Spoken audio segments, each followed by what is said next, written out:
Oh man, it's dark, isn't it? All right, guys, here it is. 3 a.m. and I'm going to get my smoker going because we're going to have pulled pork today. But believe me, I am tired. People doing videos about the barrel house smoker. This is what's called a UDS, ugly drum smoker. Again, it's called a UDS, ugly drum smoker. You can pull up videos on how to make this thing. It's really cheap to make.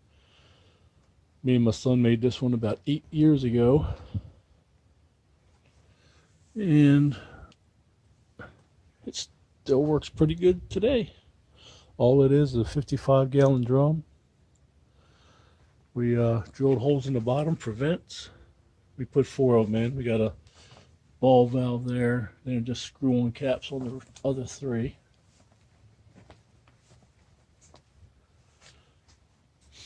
And in case you didn't know, the Weber grill lids fit on these drums pretty good.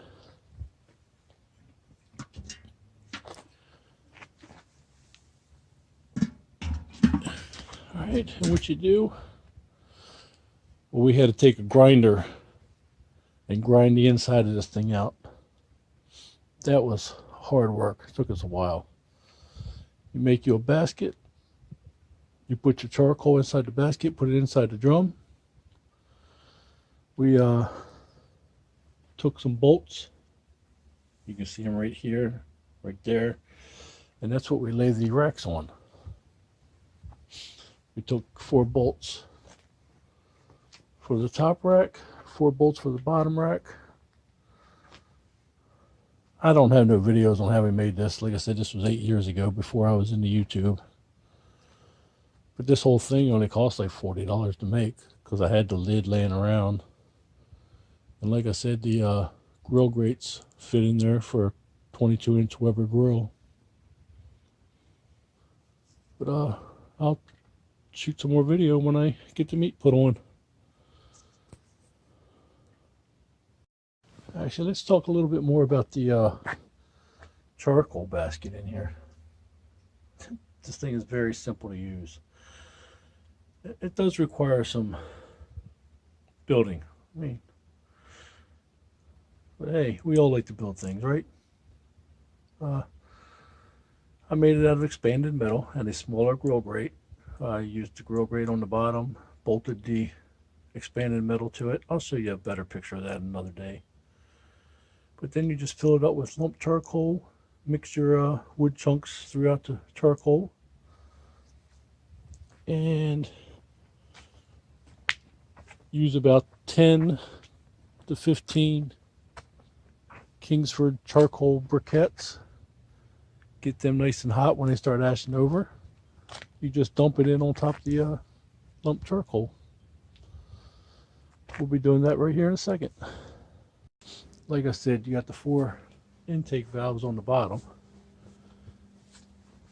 And what you do to get this thing ready is you open all 4 of them up. Alright. And our charcoal briquettes are ashed over enough. I'm ready to stick them in there.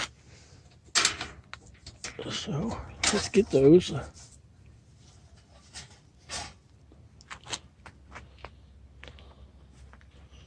Ooh, it's hot. And just bring them over here. Just pick one side. Don't put them over the whole thing. Starting from one side. Just dump them on top of the basket of lump charcoal.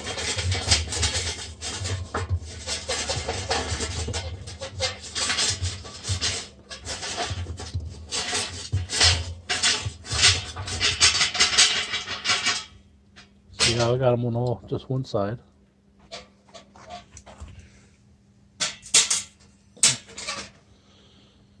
Now we got to get our grill grates and put in there.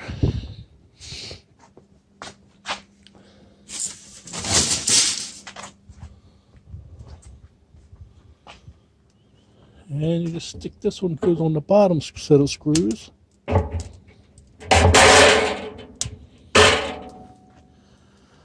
And the bottom rack's going to be for our beans that we're going to stick on there about an hour before the pulled pork gets finished. And then I have a second rack.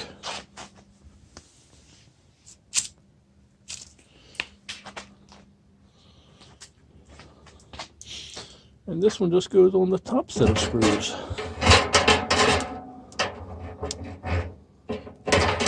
Like that. All right. And then we put the lid on. And I like to put the exhaust vent, which is right here, on the opposite side that I started my charcoal. Now, after you've used this thing for a long time, this little sliding thing tends to get stuck, so I usually have to take a little hammer or something and tap it.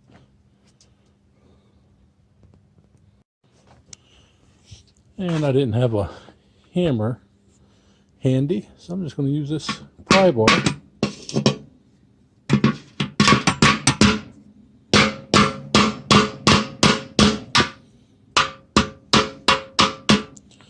As soon as you tap it, it loosens right up. It's just from the smoke and the grease from the meat and all, it sticks. I mean, I use this thing a lot. And it's, you know, it gets residue from the food built up in it over time. And here's my both gauges. This bottom one for measuring the bottom rack, the top one for measuring the top rack. The bottom one does not work right now. I need to replace it. And now we just wait for the temperature to go up. And as the temperature goes up, we will close the bottom vents, saving the ball valve for last. You want to try to catch it before it gets up to 250 though. You want to keep an eye on it. So what I'll do when it gets up to about 200, I'll close a vent. Gets up to about 225, I'll close another one. And then I'll go from there. Usually I just have to leave the ball valve open and then I adjust the ball valve. And once you get this thing dialed in, it'll run until the meat's done cooking. As long as you don't have no real big temperature swings outside. And I have it up here next to the garage, in the corner of the garage in the house, because it's a little windy. So that affects the temperature, the steady of the temperature also. So that's why it's by the garage in the house today. And I actually have a second one of these drums me and my son made, and it's actually a whole drum welded to the top of a half a drum, and I use that for smoking sausage. I hang the sausage in it, and we smoke sausage in it. One day I'll pull it out of the garage and show it to you. Maybe I'll even show you all how I make sausage in it this year.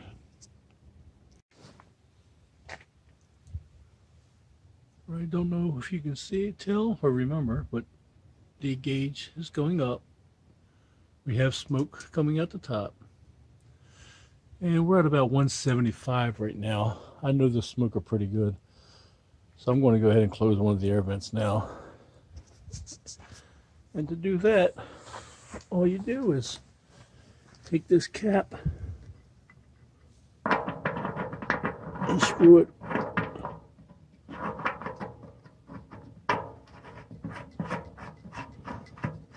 right on the nipple.